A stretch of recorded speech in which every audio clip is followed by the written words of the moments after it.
not quite be able to see what's happening because it's happening extremely slowly.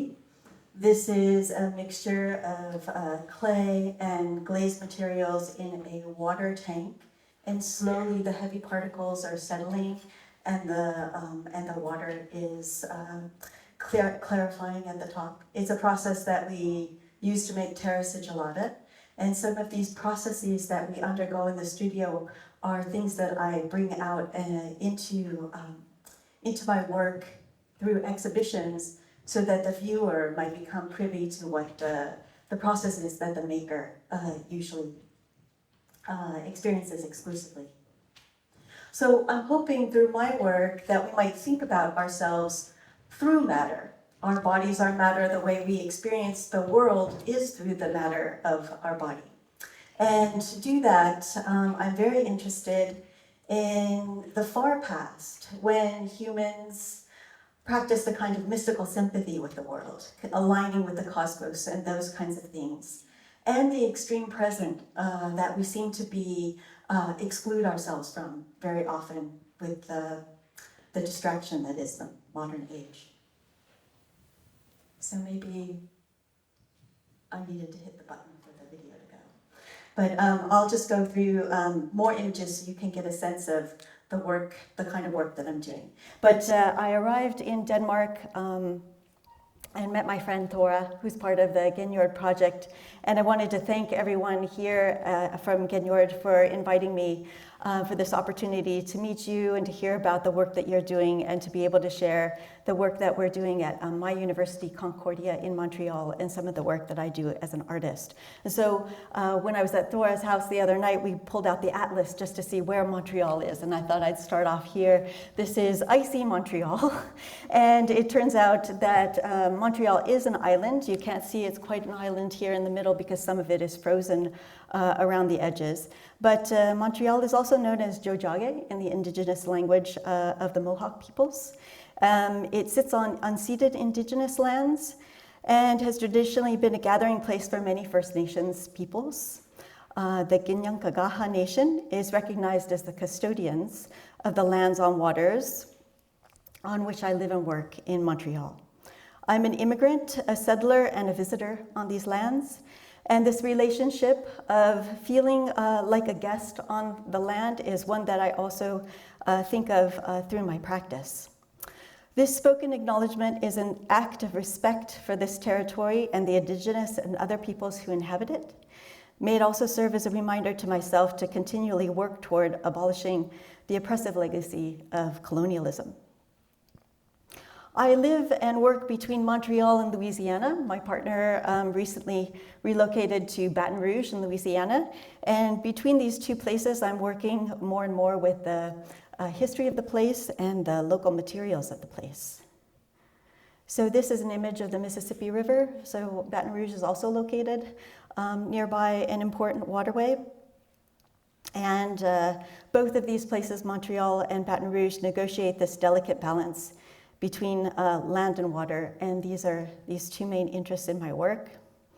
And the history, future, and presence of these places is featuring more in my work. Another very important place to me is Iceland. A trip to Iceland in 2000, the year 2000, really profoundly impacted my work to change from producing fired ceramics to working with water as a form of as a method of transformation in my work. So I'm really curious to know how various aspects of our world resemble each other, and I pull on and tease out these resemblances through my work to blur these distinctions between geology and biology. So in effect, I'm hoping for a response like this to my work. It's kind of the response that I had to the landscape in Iceland, which is of fascination and wonder and curiosity. This is a very simple piece. It's just clay and water in a glass vessel. But there is a live quality to the work where the clay is slowly absorbing the water, and it's transforming over the course of the exhibition. A lot of my work is about composition. It's about setting up these materials in ways that we experience them differently. We see them in a new light. We maybe are perplexed by them and become curious by them, and also the way that they relate to our own corporeal reality. The processes are really slow and they evolve over time. Oops, I think I went backwards there. And maybe we'll see if the videos work a little bit. So this is what you would see if you were in the exhibition, this very slow evolving of the changing of the material. This idea of curiosity that drives me in my own work with ceramics and drives a lot of ceramic artists, right? There's this kind of constant pursuit of surprising and new things. It was described really well, this sense of curiosity, by Michel Foucault, so I'll read a quote from him. "Curiosity is a new vice that has been stigmatized in turn by Christianity, by philosophy, and even by a certain conception of science. Curiosity, futility. The word, however, pleases me. To me, it suggests something altogether different. It evokes concern.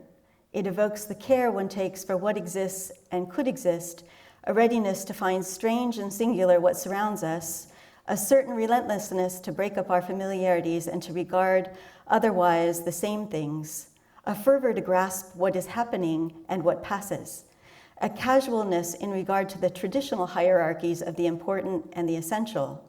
This also seems to be the spirit at the heart of the GenJord group, as you research ways to make things differently, and just like the project that we just heard about, to see waste as a new potential.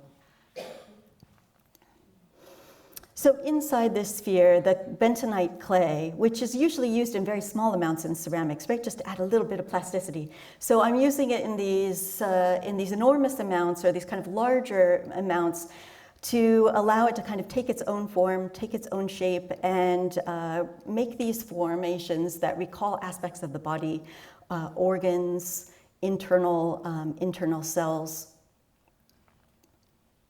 And after about 2 weeks, that clay completely absorbs and fills the sphere and the pieces over. So there's a time frame that is also part of the decision that I make in terms of the work, when it starts and when it stops. So I began ceramics through pottery. I thought I would be a production potter, and I moved to Japan to study production pottery. This was my favorite place in Japan. It's the Ryoanji Garden. Maybe some of you know this. There's a viewing platform on one side of the garden, and from it, you can see only 14 out of the 15 stones in the garden from any position on that viewing platform. So the idea built into the structure of the garden is that there's always more than we can know. And I think that's very true in ceramics, but I think it's also a very humbling position to be in as human beings as we try to move through this world in a productive yet humble manner. So from my experience in Japan, I came to understand that we usually think of nature and culture as separate ideas, yet nature is a cultural process, and the way that I saw the gardens created, the rituals that are undertaken, it really solidified this perspective for me. So in addition to pottery, I also studied hand weaving in Japan, and when I came back from Japan, I took a mold making class. And it was the only class available, and it was the last thing that I wanted to do, was to make repeated forms out of a mold after I had just been in Japan, where the handmade is venerated and the individual piece is venerated. So I took the slip and I started drawing these grids, and these grids could never actually be completely repeated, and so they were this ode to the idea of the handmade, even though they started to maybe remove my hand out of the work and to allow the material to take more of a forefront position. And I set these up into structures like card houses at my scale that really challenged the fragile nature of clay. At times they collapsed, they did. And at times they stood up, a kind of metaphor for our own vulnerability. And then I took these forms, these grids, and I formed them into very regular geometric shapes, like this was a cylinder. And I put them in the kiln and allowed the time and heat in the kiln to make the ultimate formation of the piece. So more and more I was stepping away from this idea of the hand being the unique kind of identifier in my work, and more thought of maybe perhaps the resistance in the material was what was making that handmade quality so powerful. And so I stepped further back, and especially in this piece was pivotal when I mixed a slip that I couldn't draw, I mixed it improperly, and mistakes have led to a lot of the development in my work somehow. And it was too thick to make into the grids, and so I poured it over a pane of glass, and it suspended the glass in these two different time frames of flow, because glass is also in a constant state of flow or movement. We just can't perceive it. And the slip was moving much faster, and that was something that really shifted my own sense of time to watch this material slow. My whole sense of being slowed. And this is what I wanted to work with further. But at the point I had worked only in white porcelain, and I really always got the question in school, what about color? And so I applied for a travel fellowship to go to Iceland, and I did experience the most fantastic color and nature that I had up until that point, these rainbow rhyolite mountains and boiling hot springs, sulfur pools, just fantastic. But what I hadn't expected to discover in Iceland for myself and from my own work was this interaction, this clear interaction between the land and water, which was in constant play in Iceland. If it wasn't raining, there was a waterfall. If there wasn't a geyser, there was a hot spring. There was just this, or the glaciers here as they're kind of moving out into the sea. The landscape was really dramatically animated and shaped by water in all of its forms. And I just started to think about water in the ceramic process and how perhaps our process in ceramics is a steps towards the removal of water, with the ultimate removal in the kiln. And so when I came back from Iceland, what I wanted to do is to add water back into the materials. So I basically added water to all the materials in the glaze lab, whatever was at hand as a student. And I came across these salts that we work with, and also these swelling clays, like the bentonite that I showed you earlier. And this is what the exhibition from my bachelor's degree ended up looking like. It was a series of pieces that were in transformation in the gallery. So this was a series of basically wet glazes, and solids were dissolving, and liquids were solidifying, and some were timed so that it would happen in the course of the 3 hours of the opening, and others would happen much more slowly over the course of the week. And after that investigation, which was really marked an important change, I still was quite interested in the color that one might potentially obtain through glazes, and also in crystalline glazes, which I had heard a lot about but knew nothing about, but thought that it also was an opportunity to have the materials somehow work on forming themselves and be less directed by me. So at the top is one of the wet glaze tanks, and at the bottom is a fired crystalline glaze. And these forms, these pieces took the form of this round series, very much like the lenses that we look through science, like telescopes or microscopes, and played a little bit with this idea of macroscopic and microscopic, a little bit indistinct of what exactly you were seeing. And the coloring, again, was to play with these, the notion of the body. So these were a series of glaze faults as well, crazing, adding too few colorants so that they would separate out in these like venous-like structures, and the entire piece starts off as a concave bowl, and it slumps flat in the kiln. So you can see that here. So like a pool of water, the glaze just actually will fill the piece with a kind of flat top, And they create a kind of optical illusion when they're on the wall that they're much deeper than they are. So these were these kind of glazed pools, like the hot spring pools that I had seen in Iceland. And I often do this when I'm a little bit stuck in the studios, kind of harken back to that experience in Iceland. It was such a profoundly beautiful and moving experience. I always seem to find some kind of inspiration for the next step. So along with those fired pieces, I work concurrently with these ambient temperature installations or these kind of live works. And this is maybe something that is a possibility for a more sustainable practice, and one that doesn't involve firing, but this is not how it originated. It originated as an investigation of the material, but it seems that over time that has become important about it. So with an installation like this, it might start one way, and then the pools will evolve over time and finish another way. So slowly this saltwater pool, these are a saltwater and a freshwater pool, is slowly crystallizing, and then the freshwater pool is slowly absorbing.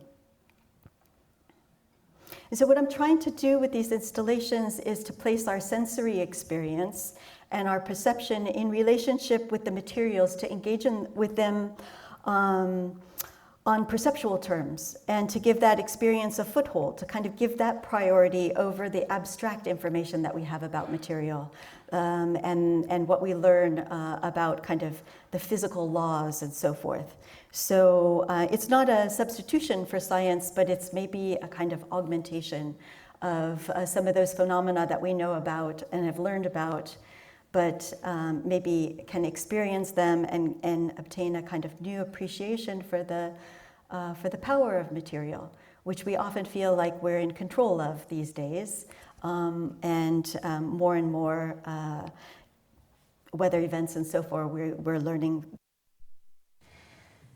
So this installation was in relation to this particular site. It's the Milwaukee Art Museum, and the building itself was designed by Santiago Calatrava with these amazing ribs in the architecture. The language of architecture is often using references to the body, just as pottery is. And so there were these relationships between the space, and then perhaps this live installation was evoking the missing processes of the body in this kind of bony structure of the architecture. And this again is just clay and water. The water's suspended above and it's dripping down over time, and the piece down below is evolving. A little bit of red iron oxide was sieved into the clay so that the clay itself appeared really fleshy and pink when it was wet. So this piece was actually swept up or scraped up and moved to another museum in Chicago. The curator of a show called Rooted in Soil was really prioritizing sustainability. So we used the entire installation from one museum and moved it to this one. But of course, when it gets set up a second time, it's in relation to the space, and it evolves differently and is unique in its own sense. Then this next piece was very similar strategy with the clay and water, but it was installed in a small town in rural Ohio, and I really wanted to connect to that place and with an agrarian reference, since many of the folks around this small town were involved in farming. And so this piece is called Sulcus Primigenius, which harkens back to Roman times. I'm going to just read you a little description from this piece. So in ancient Roman times, the most important ceremony in founding a town was the plowing of an initial furrow in the earth called the Sulcus Primigenius, which delineated the territory of the new town as sacred. Priests steered a pair of oxen, one male and one female, pulling a bronze plow angled so that the earth would fall inward towards the female ox to ensure the fertility of the city. In this boundary rite, plowing reverently enacted the holy marriage of earth and sky as the condition for human life in potential harmony with the cosmos. in the context of this exhibition called Material Histories. This work, entitled Sulcus Primigenius, is an installation of a field of powdered bentonite inscribed with a single furrow that is watered. In ancient cultures, tilling the earth possessed a ritual dimension, increasing and realizing its inherent fertility. As the clay absorbs the liquid, it swells and erupts into a blossoming of earth whose potential is now distilled and concentrated through industrial processes. Yet the furrow is also an open wound, a violation of an otherwise inaccessible primeval order. Furrowing thus marks the necessary ambivalence in our relationship to nature and the inability within our technological worldview of acknowledging that ambivalence with a reverence that does not absolve or redeem us. And finally, this is the most recent piece. This installation practice really got put on hold during the pandemic. This piece was installed in February of 2020. And in the Gardner Museum, it's a larger piece that describes another ancient Roman form called the templa, which is the precursor to the templum, or the sacred space. And augurs would draw a 4-part drawing in the ground to predict or foretell future fortunes of decisions. So it's kind of a decision-making place.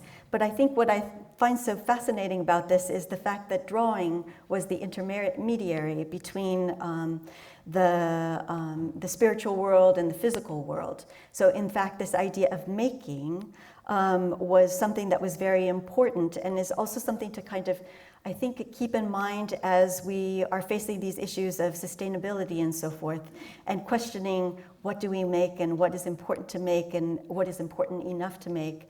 That making is this very fundamental human activity that aligns us with the world or connects us with the world, and this has been true from ancient times, and I think is still today.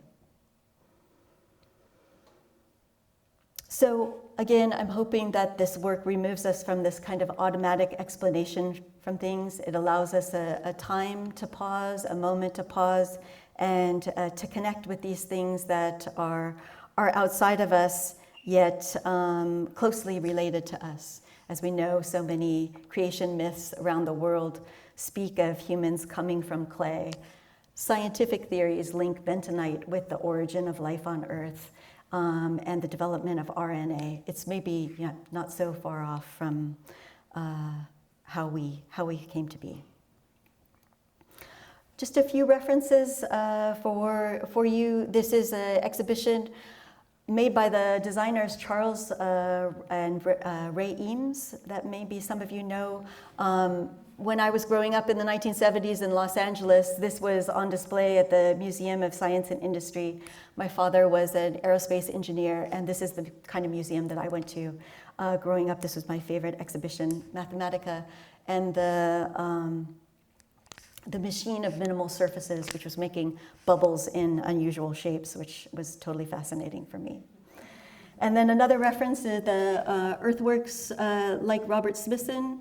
I traveled from Los Angeles to New York to do my graduate studies, and along the route stopped at the Spiral Jetty. It had just recently reemerged from the salt lake, covered in salt crystals, and that was one of the things that I had been working with, like in this piece. So in this piece is a little bit later, but it's a combination of both kind of fired elements and the salt water, which is evolving and changing. It's maybe also a little bit of a play because the insects are inanimate in this, and then the salt is actually the animate. What we think of as organic and inorganic is kind of reversed in terms of what's alive in the installation. And slowly these salts creep over the insects and kind of entomb them. They both kind of a salt kind of gives life and preserves, but it also can destroy, like salting the earth. And so forth. So it's also maybe an ode to something that's a little bit repulsive Not too many people are fond of cockroaches, although I did find several through this installation. But it's maybe a little bit of reverence towards the creatures that we know that now we need everybody and everything for everyone's survival, and that we can't really pick and choose necessarily what we like and what we don't like. This is another installation with the two elements of fired pieces and a saltwater solution. This took place in Los Angeles, where I was born. This form is called the omphalos, which in Greek means navel. It's an ancient sculptural form that designates the kind of center of the earth, or the center of life. And this would slowly encrust over time as well. So the works change, but then at the end there's kind of a moment of stillness where everything is kind of encrusted. Another artist that I really admire is Charles Simmons, who made a series of interventions around New York in the early 1970s. If you can see in between some of the rocks there, he was making habitations for little people. And when I moved to Montreal, I got quite interested in the idea of siting work outside of a gallery space or a museum space in public space to become more accessible. Because accessibility is really something that's important to me in my work. I didn't grow up with an artistic family or even going to an art museum until the age of 17. So the idea that you can access a work through visual pleasure and joy and enter into a work that way, it may have some other connotations and meanings that are along with the work, but that there's some basic level of enjoying the work. That's also just really important to me. Another important reference is Bernard Palissy and his table fountains, which maybe you know, when filled with water, they would jiggle and shake when the table was moved, and the little critters would appear alive again. So this was, a Renaissance French potter. So centuries ago, this was happening. He's also maybe the father of all contemporary glazes outside of Maiolica. So when I moved to Montreal, I really had no connections. My husband was in school there.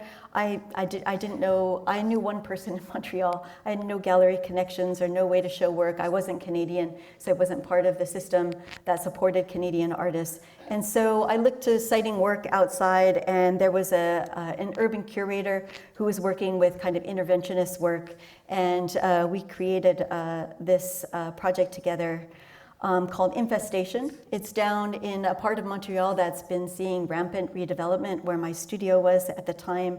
And for it, I created 1,000 slugs, and they were set up to appear as if they were slinking in from the canal, and kind of linking to these proto-scientific theories of creation, where little critters like frogs and salamanders would leap out of putrid bodies of water, and the canal is kind of putrid. So, so these were coming in, and it was a big project to set up by myself, but I also wanted to involve the community because of the nature of the situation of the changing neighborhood and the development that was out of control. And so I invited members of the community to come at sunrise at the beginning of the week to set up the slugs with me.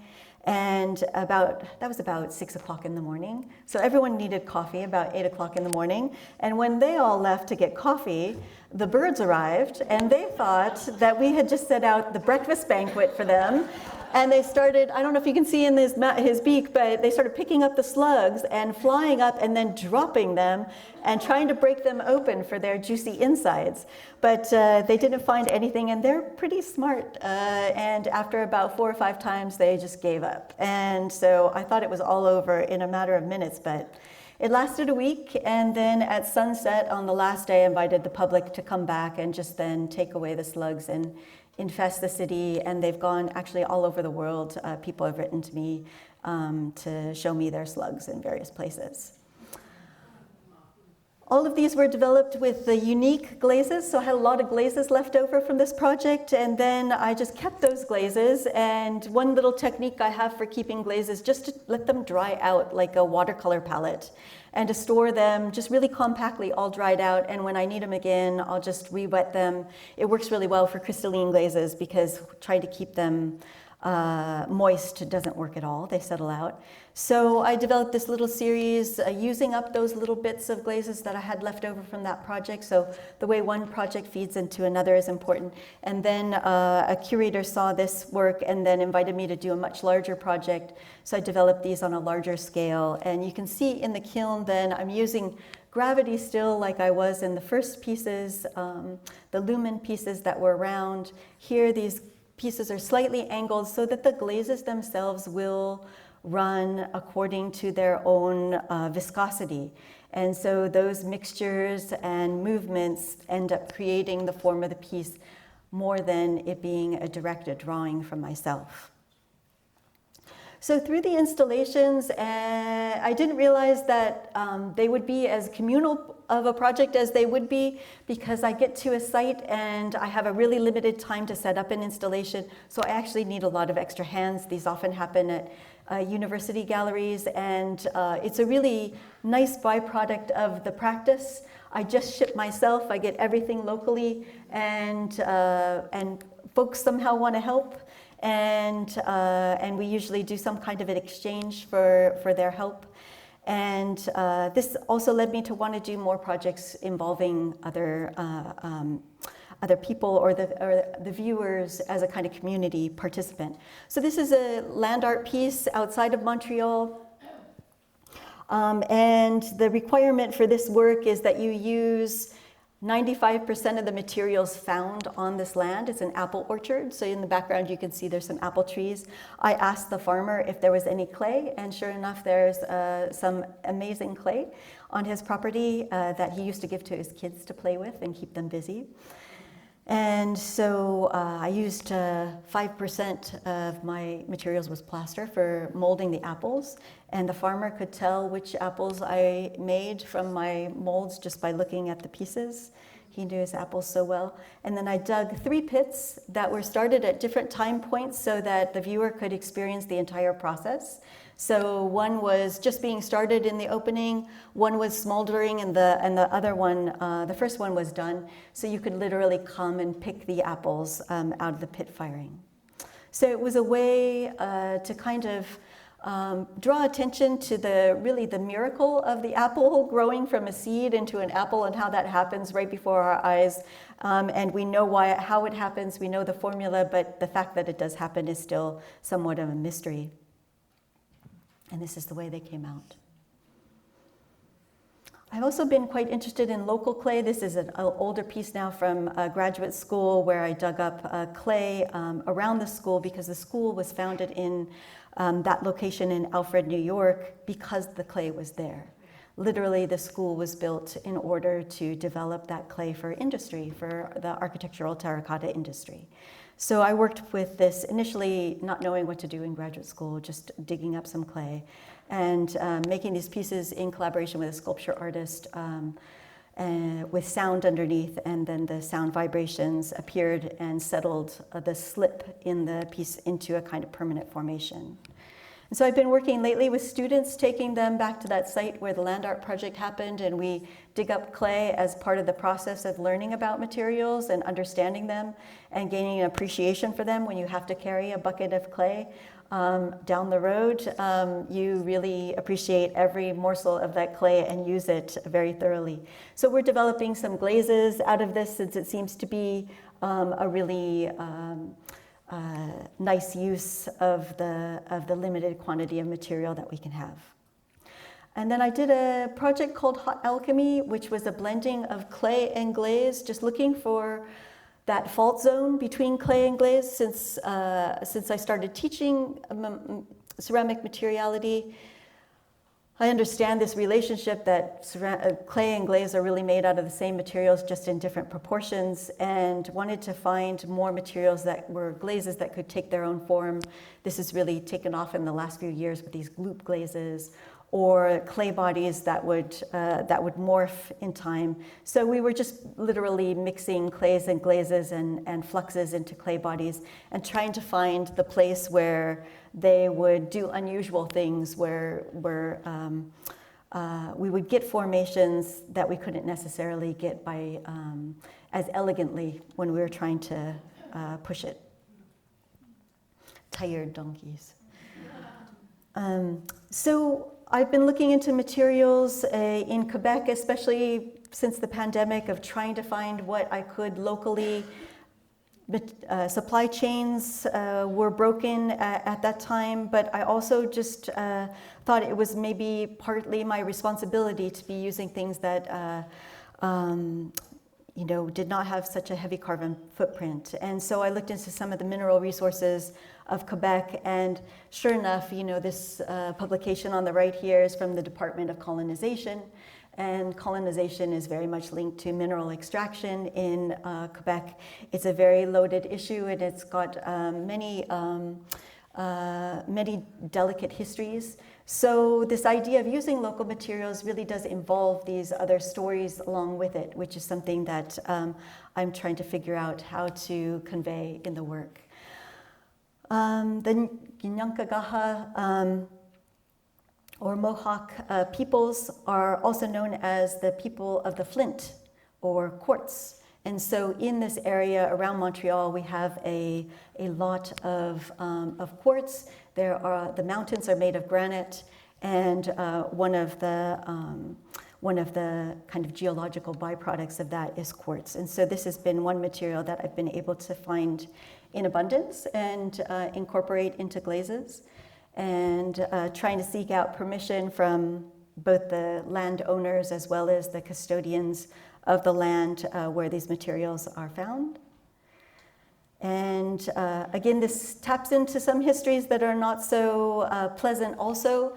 This quartz came from an area that used to be a kaolin mine, and this kaolin mine was closed in the 1950s after about 50 men died in the local town of Silicosis. So the company that was mining the kaolin did not take care to protect the workers, and this particular mine led to the first labor laws in Quebec. So it's really also very quite interesting to see how the materials that we use and perhaps even take for granted are linked to the particular history of a place. And so this is adjacent to that kaolin mine, and it was a quartz mine that continued for about 30 years after that. So here's a geological map of Quebec, and again, I'm always trying to remain conscious of where Indigenous peoples are currently residing, and also taking care and responsible for the land, and thinking about how to harvest these materials responsibly and with permission. And in Mississippi as well, I've been, this is the Mississippi River, but in Louisiana as well, I've been working with local materials. This is just adjacent to the Mississippi River. It's a sugarcane farm, and the farmers allowed me to come and harvest some of this very dense and also rather polluted material, because I'm not sure if you know the history of Louisiana, but this zone is called Chemical Alley, because there's a lot of the petrochemical and chemical industries in the area, and many of the workers are there due to the legacy of slavery. So it's also a very difficult and complicated history to think about in relation to these materials. So at the university there, I've been working with a geologist who is helping me analyze and understand the materials, and also look for the potential toxins and that kind of thing to think about in terms of relaying in the work. That work's kind of ongoing. But there's a couple resources here by the geologist Marcia Borgerud, Timefulness, a wonderful book thinking about time and material, which is something that is a recurring theme in my own work, and a sculptor who went in search of the roots of her materials, Laurie Palmer, in The Aura of a Whole. Fantastic resources if you're interested in this. Also, this time-based work that I've been doing got really difficult during the pandemic, but I wasn't the only one. There's lots of artists working in this way. So a few artists, Yuen Dong, Magdalene Dijkstra, and Nicole Seisler and myself formed a collective called Collective Trace, and we met on Zoom, and we conceived of an exhibition that we exhibited at NCICA through the catalog. So basically you could scan the QR code that was made of material and get to our website, and the series of time-based videos were there as a way to keep the work going and to keep us challenged throughout the difficult time of not being able to do things in person. I'm also a member of a group called the NCICA Green Task Force, which you might have heard of from Hella, which is maybe your sister organization in North America, and we're also organized around the idea of finding and sharing resources about sustainable practices. We also do exhibitions featuring work that is made in a sustainably conscious manner. And some of the guidelines that we're using is from an organization called the Center for Sustainable Curating out of Canada, which has a great resource list if any of you are interested in that. Reusing, trying not to repaint, and all these strategies for keeping exhibitions a little greener. And then my students are really instigators of a lot of the changes that are happening in our ceramics program. I helped them write a grant for a project called Sustainable Studios, and they have an Instagram called Sustainable Studios if you want to find out more information. But I just put up two of the flyers from two of the more, I think, creative workshops that they came up with. There were many like local clay and grog and things that you're very familiar with, but they also brought up the idea of just repairing ceramics and teaching each other strategies for that, and also a material swap party, where they all showed up with glazes that they don't want to use anymore, they're tired of, or they mix too much, but they could find a new owner for them. And I thought that was really a great way for students to just very economically work towards sustainable goals. And I'm also part of a group of Danish and Icelandic artists called Glaze Dialogue, and this year we're researching glazes using recycled materials. And Thora's part of this group. And we also meet on Zoom regularly to just kind of keep each other updated and get excited about various strategies, since we don't have the ability to meet in person. I'm also really interested in wood firing and using wood as a renewable resource. And this is a local kiln in Quebec called the Goragama, where I work with a group of about 10 folks on wood firing and thinking about how to do this process even more ecologically. And so some of the work that comes out of the wood firing is just also related to those other ideas in my work about confusing geology and biology and so forth. So we'll see if this can play, and it'll just play in the background while you have questions, potentially. So this is the Mississippi clay that I showed you earlier that I dug up, and it's slowly eroding in the water. This is why the Mississippi River is brown, actually. It's because all of the clay is floating in it. It's kind of amazing. So thank you so much for your attention. I appreciate it very much. And if you have some questions, I'm really happy to answer them.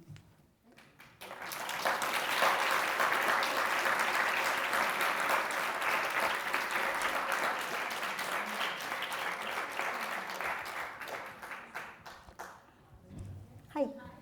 No, I was just curious, when you did the communal project with the apples, you press molded them in your gyps form, and then did you just dry them and then raw fire them directly in the open fire?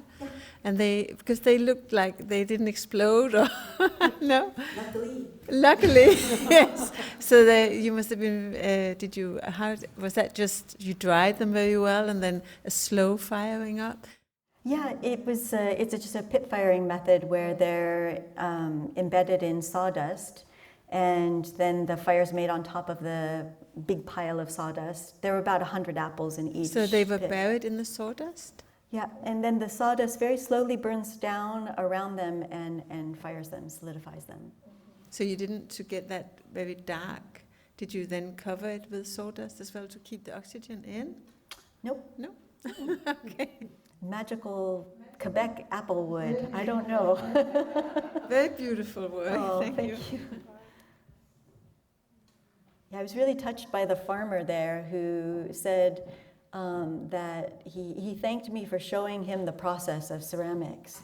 He said usually the works come and they're all complete, but because the work evolved, he appreciated learning something about ceramics through it.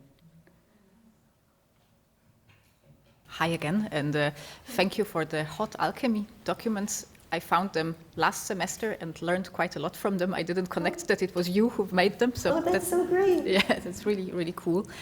I wanted to ask you about the grids that you have been drawing with slip. Did you draw them directly on a kiln shelf? No, I drew them on plaster, and I didn't know about paper clay, but that would have made my life a lot easier.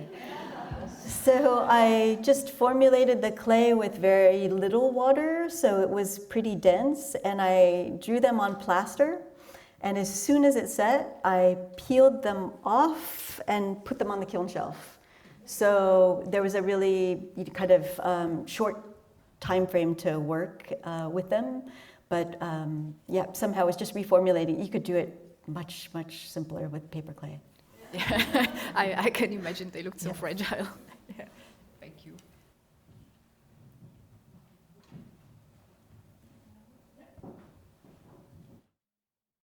So, Linda, all your kind of work that are devolving during the exhibition, do you put up a lot of information about what is happening, or do you rely on people to just observe and wonder of what is happening? Yeah, there's usually not a lot of information. There's the ingredients or the materials.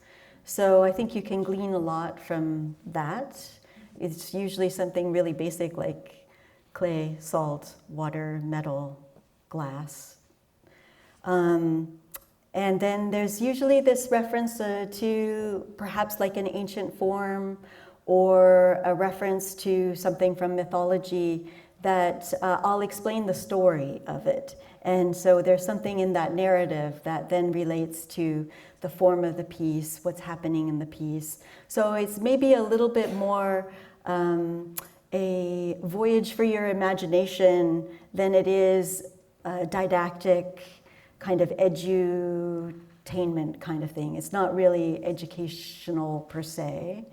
But I think in a lot of cases, for example, the piece that was in the Milwaukee Art Museum, there was a group of grade school students who came through, and I asked them, what does this look like? And they said it looked like volcanoes. And so then I told them that bentonite comes from volcanic ash, and they were so excited that they recognized, you know, what a kind of association with the material. And so I think these things can kind of come out of the observation, but maybe I require a lot of observation. It's maybe part of just what the work is. It's just kind of slowing down to that speed of the work and that presence of it. And I think that could get really interfered with too much information maybe.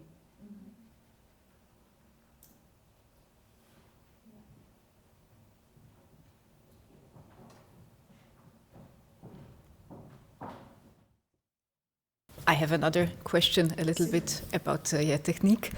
In the pieces where you talked about, you know, the intersection between geological effects and things that look like the human body, so these sort of very defied pieces, how does this happen? It looks like something that has grown on its own, you know, these little droplets of clay that come out from nowhere. It's hard for a student to wrap one's head around, you know, how does one approach creating something like this? The glaze kind of pools. Yeah. Well, again, I developed that when I was a student making a lot of mistakes in ceramics. So I first tried to make these huge basins and they slumped flat. And I thought, oh, I could really use that because then I don't have to worry about making something flat. But then I also sculpted a refractory, kind of base that's kind of like a beach, kind of like waves of sand on a beach, so that then when it slumps into slightly deeper areas and slightly raised areas, so I can get a difference in the thickness of the glaze. Yeah, I think we're talking about different pieces. Yeah, I can come with a picture. Oh, that's super. I can also go back if you've seen enough of the video. Oh, that piece. That was way at the end here. These pieces. This is actually organics that have been dipped in slip, and then I've dripped slip on top of them. So it's, what's this flower? Lilac. It's from Guigor, actually. And then slip is dripped on top, and then just glaze is put on, and then the glaze is washed off and it's wood-fired. And then it's broken open and then reconstructed once it was broken. Okay, so there is a base. Yeah, so there is something underneath that starts the shape that you built upon. Yeah, thank you. Because I like the way those flowers kind of look like areola in the lungs and little, the structures of plants and the structures in the body and those similarities. You look fantastic. What kind of clay did you dug up in that? I was just so curious. What the incubate there? What kind of clay is that in the earth? It's earthenware clay. It's just earthenware, and the same when you're in Mississippi. Is that also earthenware? It is also, yeah. We don't have the beautiful variety of stonewares and so forth that you have in Denmark. So most of the clay around Montreal is earthenware. But it is beautiful clay. It's beautiful when it's raw and green, and I'd really love to do some projects with that, as well as when it's fired. It's not really a question, but more of a comment. And I don't know if I can quite articulate it, but I just really liked what you said about showing consideration in terms of living on borrowed land. And I think that, even though we don't have the same history in Denmark as you do in America, I think it applies to all of us, because just the idea of owning something is absurd in a way. And I think that's a very big part of trying to work with consideration for the environment around you, that you sort of let go of the idea of ownership over something that's been made by nature. So I guess I just want to say thank you. Yeah.